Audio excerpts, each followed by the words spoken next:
One of my biggest pet peeves is when fitness models pose with food that I know they couldn't eat in order to book said photo shoot. Like, Photoshop schmotoshop, man. Give yourself a dump truck ass and finger paint on some abs. Just don't pose with a piece of pizza. Don't give me that kind of hope.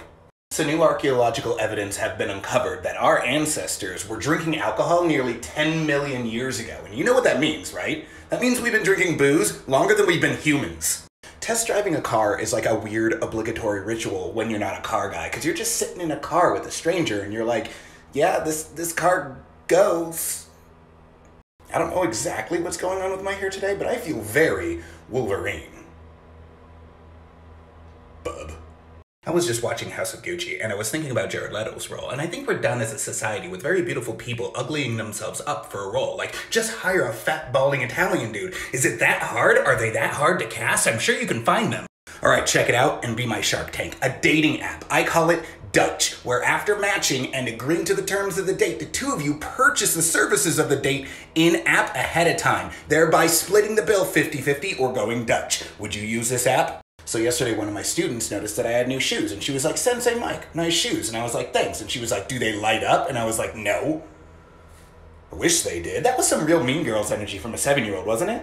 Remember, King Richard is only an uplifting movie because we know how it turned out for Serena and Venus. If any one thing would have went wrong, this would have been a story about an overbearing father abusing his daughters by destroying their childhood. It's the risk every parent takes on raising an artist or an athlete. I know there's a lot of talk about not appropriating other people's culture on this app by speaking in the same way that they do, but can we also talk about not appropriating military lingo in everyday speech? Like, no man, you're not on my six, cause that's weird and this is a Starbucks line. I know I'm getting old because my road rage trash talk has turned from like obscenities to, hey, watch it, Buster Brown, or not today, Mr. Big Stuff. In the wake of Cowboy Bebop being canceled, I'd like to present to you my theory on why live-action anime never really tends to work out. The reason is in the name, anime. Half the reason people like this shit is because it's animated and you're producing something that nobody asked you for. Does the military make a profit? If it does, why do we spend so much money on it? If it doesn't, why do we spend so much money on it? This is a genuine question, I'm not being glib. Oh yeah, I love working for myself and owning my own business. You know what they say, right? Do what you love and work every second of your life until you die. That's the saying, right? Should be. If you've been following me a while, you probably well know that my wife and I are looking into purchasing a home. And I have to say, given the options out there, I'm really regretting not going to college and majoring in inheriting a multinational million-dollar telecommunications network. I will never get over the fact that on this app, people can shit-talk me in the comments, but if I shit-talk back, I'm tagged for bullying and harassment. They're like whole-ass accounts that like dox people and get them fired. How does this work? In Utah, Alcoholics Anonymous isn't a 12-step program. It's actually a place where Mormons can go to try alcohol outside of the prying eyes of other Mormons. Guys will make fun of women for listening to Gwyneth Paltrow and buying from Goop, and then literally pop up Brain Force and listen to the Joe Rogan podcast and think nothing of it. Let us all raise a glass to eggnog, a testament to humankind's commitment to getting drunk during the holidays at any cost. Hey guys, I'm gonna save you some time at the department store today. It's Christmas week. They don't have any more of whatever it is you're looking for in the back.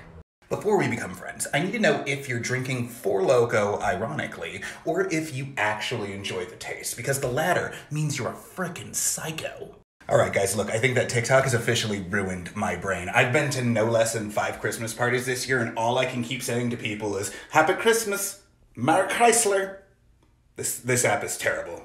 This is just your friendly reminder that if Christians didn't take over this holiday, we'd all just be having tons of casual sex today. So, thanks, Jesus.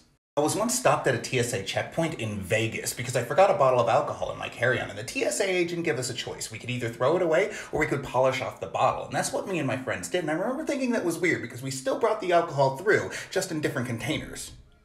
I've officially entered that weird void where I don't know what to do with my life until after the New Year's. I feel like a child that doesn't know how to smile correctly for family photos. Like, I don't know what to do, I just know I don't want to work. Remember when it was 2019 and we were like, man, I can't wait for the roaring 20s, and now we're just a few days away from 2022 and we're like, oh, we just skipped straight to the Great Depression. Cool. Plagiarism is a weird thing. isn't it? Like, people get whole-ass degrees and PhDs by just repeating and memorizing what scientists and academics say before them. But if I tell you a joke that you might have heard before in this mirror, I'm the asshole. I feel like I'm cosplaying a howling commando tonight, but this is just the way I dress. You could call me Dum Dum Dugan. It's not an insult.